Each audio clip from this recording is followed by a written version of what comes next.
This podcast is a member of the New York City Podcast Network at nycpodcastnetwork.com. Visit us to listen to over 250 amazing podcasts just like this one.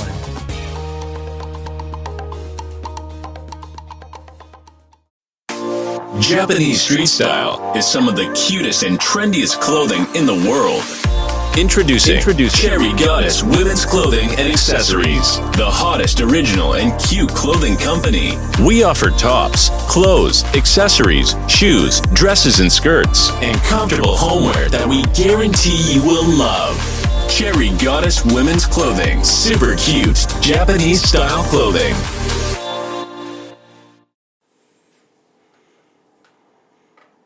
This is Black Wall Street Chronicles, and we're back at it again. Thank you for listening to my podcast. Today, I am going to be talking about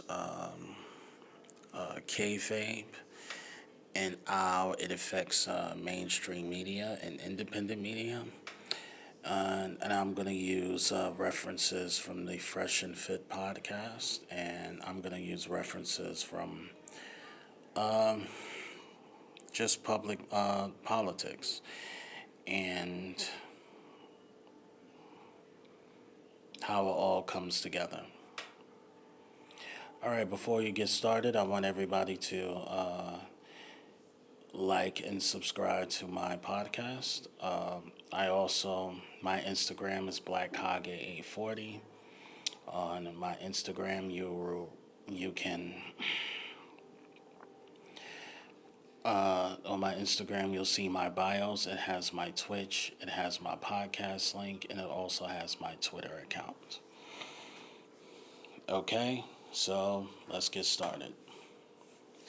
In professional wrestling, kayfabe, as a noun, is a portrayal of stage events within the industry as real or true, specifically in the portrayal of competition, rivalries, and relationships between principal participants as being genuine and not staged. The term kayfabe has evolved to also become a code word of sorts for maintaining this reality within the direct or indirect presence of the general public. Kayfabe in the United States is often seen as a suspension of belief that is used to create non-wrestling aspects of promotions, such as feuds, angles, and gimmicks, in a manner similar to other forms of fictional entertainment. In relative terms, a wrestler breaking kayfabe during a show would be likened to an actor breaking character on camera. Since wrestling is performed live in front of an audience, whose interaction with the show is crucial to its success, kayfabe can be compared to the fourth wall in acting. Since hardly any concept of the fourth wall exists to begin with, in general, everything in professional wrestling shows to some extent scripted or kayfabe, even though at times it is portrayed as real life.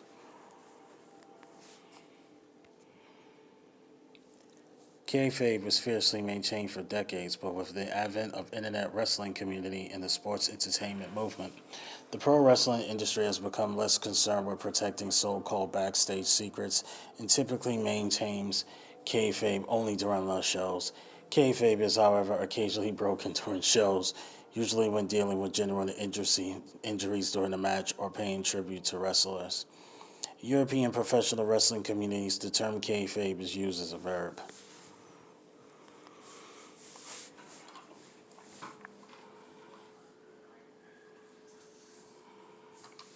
Various sources have suggested different origins for the term kayfabe, but the actual origin is not known with certainty.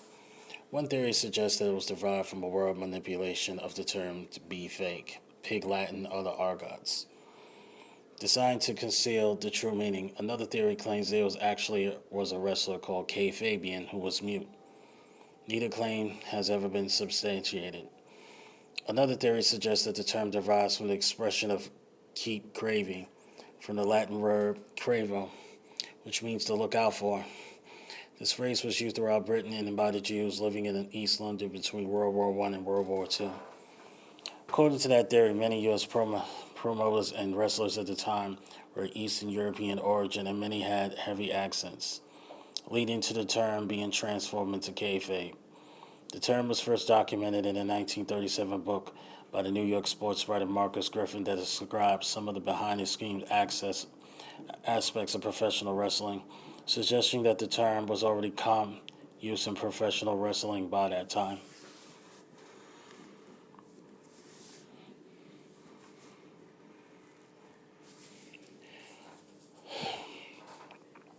While professional wrestling was been staged or planned from the time it was a sideshow attraction, the scripted nature of the performances has been hinted at over time. In 1934, a show held by Wrigley Field in Chicago billed as one of the matches as the last great shooting match, subtly disclosing that other matches were kayfabe. In reality, even the shooting match was scripted. In 1957, comedian Groucho Marx described watching wrestlers practice that match, hinting at the scripted nature of professional wrestling.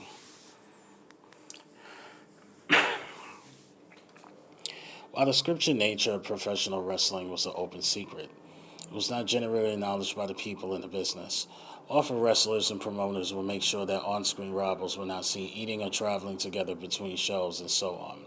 There was a few occasional hiccups at the time, such as an incident in 1987 when police arrested Iron Sheik and Hacksaw Jim Duggan, supposed rivals in an upcoming match in Madison Square Garden, as they sat in a car together drinking and using cocaine.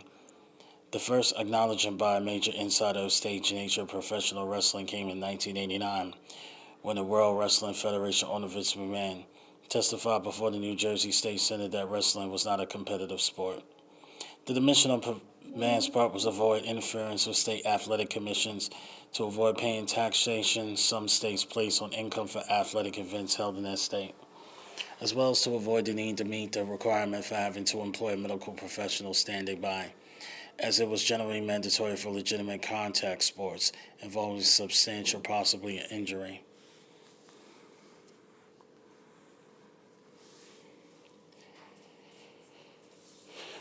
Faces and heels.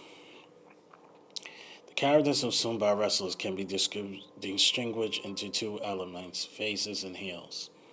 The short for baby faces are hero-type characters whose personalities are crafted to elicit the support of the audience through traits such as humility, patriotism, a hard-working nature, determination, and reciprocal love of the crowd. Faces win their matches on the basis of their technical skills and sometimes portrayed as the underdogs to enhance the story. Heels are villainous and antagonistic characters whose personalities are crafted to elicit a negative response from the audience. They often embrace traditionally negative traits such as narcissism, egomania, unprompted rage, sadism, and general bitterness. Though not as prevalent today, xenophobic ethnic and racial stereotypes in particular, those by Axis power of World War II and communist countries during World War era, was commonly used in American wrestling as heel-defining traits. Another angle of the heel can be approached from a position of authority. Examples include Big Boss Man, a correction officer, Mike Rotunda as Erwin R. Shyster, a federal tax collector, Jaquez Ragu, wearing the RCMP inspired dress as the Mountie, and Glenn Jacobs,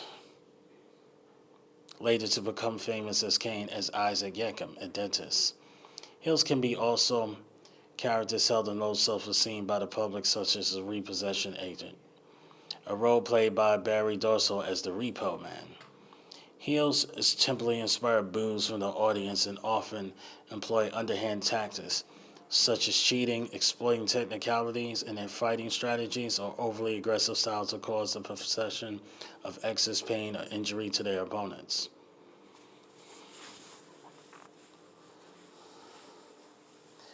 A wrestler may change from face to heel or vice versa in an event known as a turn, or gradually transition from one to the other over a course of a long storyline. Wrestlers like Andre the Giant, Roddy Piper, Hulk Hogan, Randy Savage could work across the entire spectrum and often gain new fans as a result of each turn. Yeah. Matches are usually organized between the heel and the face, but the distinction between the two types may be blurred as a given character storyline reaches a peak or becomes more complicated. In recent years, several wrestlers became characters that were neither faces or heels, but somewhere in between, or alternating between both, and earning them the term tweener. Despite wrestlers' character settings, the crowd not react accordingly. It may be due to booking issues or particular crowd's tendency to react positively to heels and negatively, or at least in different manner, to faces. The divide can be separated by fan demographics, where older male fans tend to cheer for the heels and boo faces. The kids and female fans tend to cheer for the faces and boo the heels, especially with John Cena and Roman Reigns.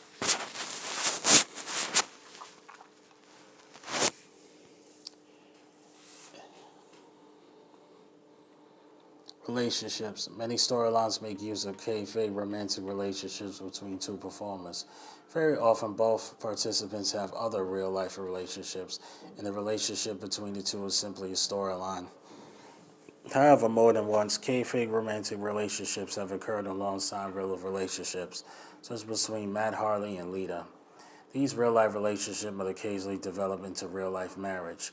Triple H and Stephanie McMahon, who married in 2003, more than a year after their kayfabe marriage ended. During the 21st century, the kayfabe practice has given way to reality in WWE, largely due to the reality television program Total Divas, and 4 legit weddings have occurred. Natalya and Tyson Kidd, Brie Bella and Daniel Bryan, Naomi and Junie Oso, and Eve Marie and their fiancé Jonathan. In TNA, after America Wolves disbanded, Eddie Edwards and Davey Richards and their legit wives, Alicia Evers and Angela Love Richards, wrestled against each other. The tag team of wrestlers, who may or may not look alike, often perceived as relatives, though they're not actually related. Examples include the Brothers of Destruction, Undertaker and Kane, the